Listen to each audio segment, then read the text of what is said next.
வள்ளலார் வழியில் திராவிட மாடல் அரசு 8 மெகா அறிவிப்புகளை வெளியிட்ட முதல்வர் ஸ்டாலின். சென்னையில் நேற்று நடைபெற்ற அனைத்துலக வள்ளலார் மாநாட்டை முதலமைச்சர் மு க ஸ்டாலின் அவர்கள் தொடங்கி வைத்தார். சென்னை கீழ்ப்பாக்கத்தில் உள்ள ஏகாம்பரநாதர் கோவில் மைதானத்தில் நடைபெற்ற இந்த சிறப்பு மாநாட்டில் ஆன்மீக பெரியோர்கள் மற்றும் தமிழறிஞர்கள் பெருமளவில் பங்கேற்றனர். இந்த விழாவில் உரையாற்றிய முதலமைச்சர் மு க ஸ்டாலின், வாடிய பெயரை கண்டபோதெல்லாம் வாடினேன் என்று பாடி உலகிற்கே தனிப்பெரும் கருணை என்ற அன்பு வழியை போதித்த வள்ளலார் ஒரு மிகப்பெரிய சமூக புரட்சியாளர் என்று புகழாரம் சுட்டினார். பசிப்பினி போக்கிய அந்த மகானின் வழியில்தான் இன்றைய திராவிட மாடல் அரசும் ஏழை எளிய மக்களின் பசியை ஒழிக்கும் உன்னதமான திட்டங்களை செயல்படுத்தி வருவதாக அவர் பெருமிதத்துடன் குறிப்பிட்டார். தமிழக இந்து சமய அறநிலைத்துறை இதுவரை சுமார் 8000 கோடி ரூபாய் மதிப்பிலான ஆக்கிரமிக்கப்பட்ட கோயில் சொத்துக்களை மீட்டு பெரும் சாதனை படைத்துள்ளதை அவர் இந்த மேடையில் சுட்டிக்காட்டினார். மாநாட்டின் முக்கிய நிகழ்வாக சென்னை திருவொற்றியூர் நெடுஞ்சாலைக்கு வள்ளலார் நெடுஞ்சாலை என பெயர் மாற்றம் செய்து அதற்கான பெயர் பலகையை முதலமைச்சர் காணொலி வாயிலாக திறந்து வைத்தார். மேலும் வடலூரில் வள்ளலார் சர்வதேச மையத்தின் முடிவுற்ற கட்டுமான பணிகளையும் அவர் முறைப்படி தொடங்கி வைத்தார். தொடர்ந்து பேசிய முதலமைச்சர் வள்ளலாரின் உயரிய கோட்பாடுகளை உலகெங்கும் கொண்டு செல்லும் வகையில் 8 முக்கிய அறிவிப்புகளை வெளியிட்டார். அதன்படி வடலூரில் சன்மார்க்க பயிற்சி பள்ளி மற்றும் வள்ளலார் பெயரில் மூலிகை தோட்டம் அமைக்கப்படும். வள்ளலார் பிறந்த நாளையொட்டி ஆண்டுதோறும் 3 நாட்கள் விழா நடத்தப்படும் என்றும், மேட்டுக்குப்பம், மருதூர் மற்றும் கருங்குழி ஆகிய ஊர்களில் வள்ளலார் பெயரில் அன்னதான கூடங்கள் திறக்கப்படும் என்றும் அவர் அறிவித்தார். கடலூர் ஆட்சியர் அலுவலக பூங்காவிற்கு வள்ளலார் பெயர் சூட்டப்படும் என்பதுடன் சென்னையில் வள்ளலார் ஆய்வு மையம் அமைக்கப்படும் என்றும் முதல்வர் உறுதியளித்தார். விளம்பரத்தை நம்பி ஆட்சி நடத்தும் ஸ்டாலின்.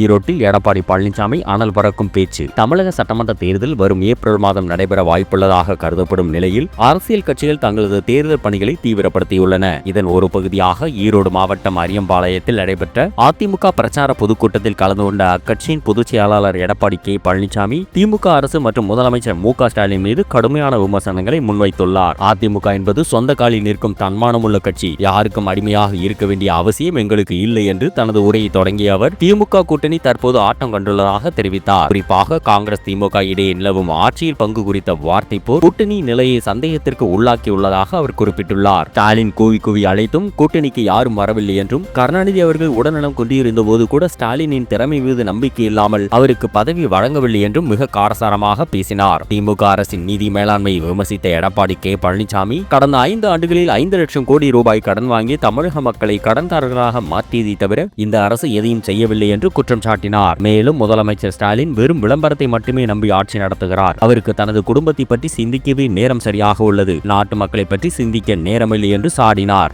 அதிமுக மீண்டும் ஆட்சிக்கு வந்தால் குடும்ப அட்டைதாரர்களுக்கு ஆண்டுக்கு 3 கேஸ் சிலிண்டர்கள் இலவசமாக வழங்கப்படும். மகளிருக்கு வழங்கப்படும் உதவித்தொகை குலவிளக்கு திட்டத்தின் கீழ் 2000 உயர்த்தப்படும். மேலும் பெண்களைப் போலவே ஆண்களுக்கும் இலவச பேருந்து பயணம் நீட்டிக்கப்படும் போன்ற கவர்ச்சிகரமான வாக்குறுதிகளை அவர் அறிவித்தார். மாணவர்களின் கல்வி கடன் தள்ளுபடி மற்றும் முதியோர் உதவித்தொகை உயர்வு என பல்வேறு அறிவிப்புகளை வெளியிட்ட அவர் 181 தொகுதிகளில் அதிமுக ஏற்கனவே மக்களை சந்தித்து எழுச்சி பெற்றுள்ளதாக தெரிவித்தார். யாருக்கு வேண்டுமானாலும் ஓட்டு போடுங்க. மாணவர்களிடையே கமலஹாசன் பரபரப்பு பேச்சு. தமிழக சட்டமன்ற தேர்தல் நெருங்கும் வேளையில் சென்னை நுங்கப்பாக்கத்தில் உள்ள மகளிர் கிறிஸ்தவ கல்லூரியில் நடைபெற்ற கலாச்சார நிகழ்ச்சியில் மக்கள் நீதி மய்யம் கட்சியின் தலைவர் கமலஹாசன் சிறப்பு விருந்தினராக கலந்து கொண்டார். நிகழ்ச்சியை தொடர்ந்து செய்தியாளர்களை சந்தித்த அவர் அரசியலும் மாணவர்களும் குறித்து பல்வேறு சுவாரஸ்யமான கருத்துக்களை பகிர்ந்து கொண்டார். நான் ஒரு நிரந்தர மாணவனாகவே என்னை நியமித்துக் கொண்டு விட்டேன். அதனால் கல்லூரி வளாகங்களுக்கு வருவதற்கு எனக்கு முழு உரிமை உள்ளது என்று தனது உரையை தொடங்கிய கமலஹாசன், இது ஒரு தேர்தல் பிரச்சார நிகழ்வு அல்ல என்றாலும் அரசியல் அனைத்து இடங்களிலும் ஊடுருவி இருக்கும் இந்த காலத்தில் மாணவர்களுக்கு அது குறித்த குறியீட்டையாவது புரிய வைக்க வேண்டும் என்பதே தனது நோக்கம் என்றார். மாணவர்களுக்கு அரசியல் புரிதல் இல்லை என்று நினைத்துக் கொண்டு அவர்களுக்கு ஓட்டுரிமையின் அவசியத்தை நினைவுபடுத்துவது நல்லது என்று அவர் குறிப்பிட்டார். குறிப்பாக மாணவர்கள் எந்த கட்சிக்கு வேண்டுமானாலும் வாக்களிக்கட்டும், ஆனால் ஜனநாயக கடமையான வாக்களிப்பை கண்டிப்பாக செய்ய வேண்டும் என்று அவர் வலியுறுத்தினார். இந்த பணியை செய்ய தன்னை எந்த அரசாலும் தடுக்க முடியாது என்ற நம்பிக்கை தமக்கு இருப்பதாகவும் அவர் கூறினார். அதே நேரத்தில் தனியாக கட்சி தொடங்கி 1% வாக்கையாவது வாங்க முடியுமா என தமிழக வெற்றிக் கழக தலைவர் விஜய் விடுத்த சவால் குறித்த கேள்விக்கு அதற்கு பதில் சொல்ல இது சரியான இடம் அல்ல என்றும், வேறு இடத்தில் வைத்து பதில் சொல்கிறேன் என்றும் அவர் நாசுக்காக தவிர்த்தார். மேலும் விஜயை ஒரு நடிகையுடன் ஒப்பிட்டு பாஜக மாநில தலைவர் நயினார் நாகேந்திரன் விமர்சனம் செய்தது குறித்த கேள்விக்கு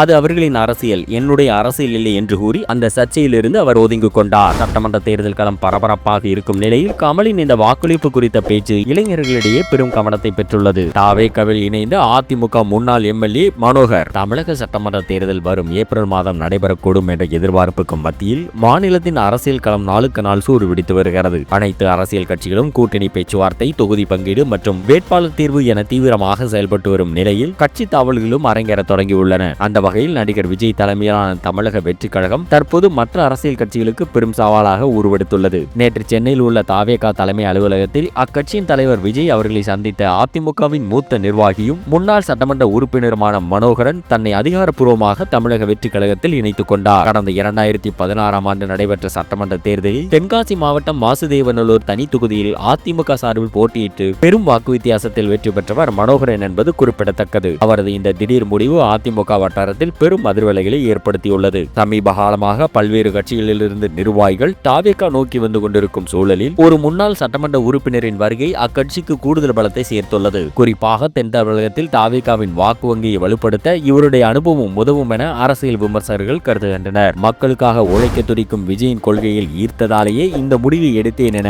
மனோகரன் தரப்பிலிருந்து தகவல்கள் வெளியாகியுள்ளன. கிடைத்தவரை சுருட்டும் திமுக அரசு. 50 குவாரிகள் ஏலம். அன்புமணி ராமதாஸ் கடும் தாக்கு. தமிழ்நாட்டில் சட்டமன்ற தேர்தல் களம் சூடுபிடித்துள்ள நிலையில் அரசு மேற்கொண்டு வரும் குவாரி ஏல நடவடிக்கைகள் பெரும் சர்ச்சையை ஏற்படுத்தியுள்ளன. இதுகுறித்து பாமக தலைவர் அன்புமணி ராமதாஸ் வெளியிட்டுள்ள அறிக்கையில் சேலம், ராணிப்பேட்டை, நாமக்கல், கிருஷ்ணகிரி, தேனி மற்றும் திண்டுக்கல் ஆகிய 6 மாவட்டங்களில் புதிதாக 50 கருங்கல் குவாரிகளை திறக்க திமுக அரசு அவசரமாக ஒப்பந்த புள்ளிகளை கோரியிருப்பதாக குறிப்பிட்டுள்ளார். தமிழக வரலாற்றிலேயே ஒரே மாதத்தில் இவ்வளவு குவாரிகள் ஏலமிடப்பட்டது இல்லை என்று கூறியுள்ள அவர், இது தேர்தல் அறிவிப்பு வருவதற்கு முன்பாக கிடைத்தவரை சுருட்டும் முயற்சி என்று சாடியுள்ளார். ஏற்கனவே தமிழகத்தில் 1845 உரிமம் பெற்ற குவாரிகளும் 2000க்கும் மேற்பட்ட சட்டவிரோத குவாரிகளும் செயல்பட்டு வரும் நிலையில் விதிகளுக்கு புறம்பாக கனிம வளங்கள் கடத்தப்படுவதாக புகார்கள் உள்ளன.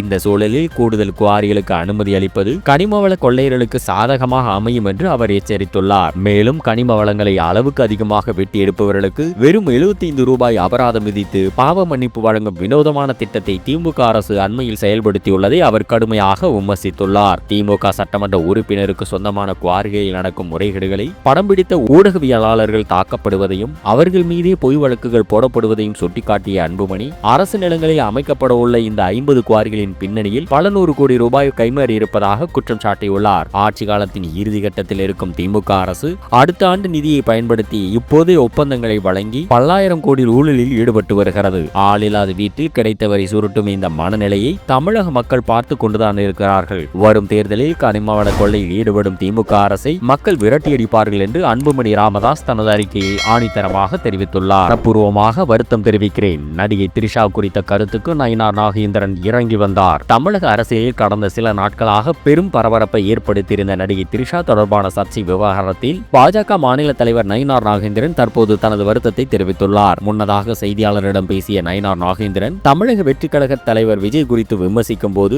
அரசியலில் அவருக்கு அனுபவம் இல்லை. முதலில் அவர் வீட்டை விட்டு வெளியே வர வேண்டும், திரிஷாவை விட்டு வெளியே வர வேண்டும். அப்போதுதான் நாட்டில் என்ன நடக்கிறது என்பது அவருக்கு தெரியும் என்று குறிப்பிட்டிருந்தார். நயினார் நாகேந்திரன் இந்த கருத்து தனிநபர் ஒழுக்கத்தை சீண்டும் வகையில் இருப்பதாக கூறி நாஞ்சில் சம்பத் உள்ளிட்ட பல்வேறு அரசியல் தலைவர்கள் தங்களது கடும் கண்டனத்தை பதிவு செய்தனர். இது மட்டுமின்றி நடிகை திரிஷா தனது வழக்கறிஞர் வாயிலாக ஒரு அதிரடி கண்டன அறிக்கையை வெளியிட்டார். அதில் மாநில அரசியலில் உயர் பொறுப்பில் உள்ள ஒருவர் இப்படி ஒரு அருவருக்கத்தக்க கருத்தை பேசுவார் என்று எதிர்பார்க்கவில்லை. எனது தனிப்பட்ட வாழ்க்கையை யாரும் விவாத பொருளாக்க வேண்டாம் என்று மிக தெளிவாகவும் காட்டமாகவும் குறிப்பிட்டிருந்தார். இந்த விவகாரம் சமூக வலைதளங்களில் பூதாகரமாக வெடித்த நிலையில் இன்று மதுரையில் செய்தியாளர்களை சந்தித்த நயினார் நாகேந்திரனிடம் இது குறித்து கேள்வி எழுப்பப்பட்டது. அதற்கு பதிலளித்த அவர், தனிப்பட்ட முறையில் யார் மனதும் புண்படும் வகையில் நான் பேச மாட்டேன் என்று மட்டும் கூறிவிட்டு சென்றார். இருப்பினும் சர்ச்சை ஓயாத நிலையில் நெல்லையில் செய்தியாளர்களை சந்தித்த அவர் ஒருபடி மேலே போய் தனது வருத்தத்தை பதிவு செய்துள்ளார். திரிஷா விவகாரத்தில் யாரேனும் வருத்தப்படுகிறார்கள் என்றால் அதற்காக என் வருத்தத்தை நான் மனப்பூர்வமாக தெரிவித்துக் கொள்கிறேன் என்று அவர் தெரிவித்துள்ளார். தேர்தல் நெருங்கும் வேளையில் ஒரு நடிகை மற்றும் அரசியல் தலைவர் குறித்த தனிப்பட்ட விமர்சனம் பாஜகவிற்கு பின்னடைவை ஏற்படுத்தும் என்பதால் நயினார் நாகேந்திரன் இந்த வருத்தத்தை வெளிப்படுத்தியிருப்பதாக அரசியல் வட்டாரங்கள் கருதுகின்றன. இலங்கை முகாமில் வதைபடும் தமிழர்கள்.